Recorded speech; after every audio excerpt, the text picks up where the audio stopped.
بسم الله علیرضا.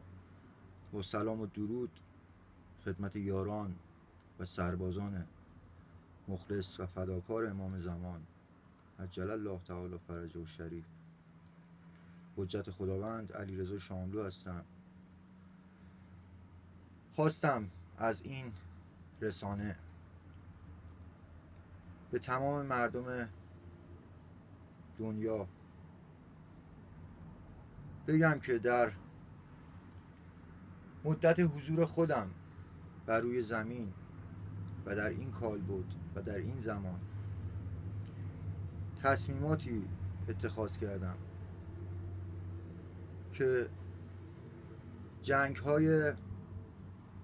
جنگ اخیر ایران با کشور اسرائیل و آمریکا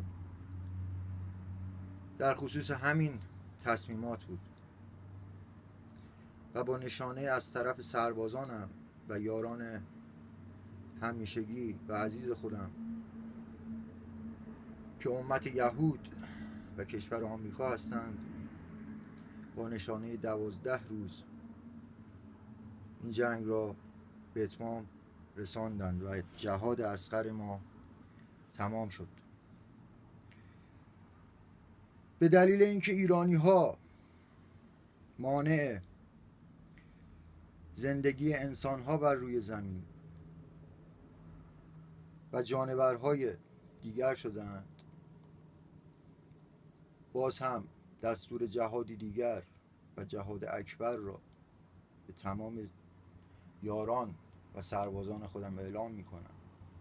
شما فاتح هستید، همانطور که در کتب آسمانی به شما وعده داده است و خداوند و حجتش همیشه همراه شماست. نصر من الله و فتح قریب.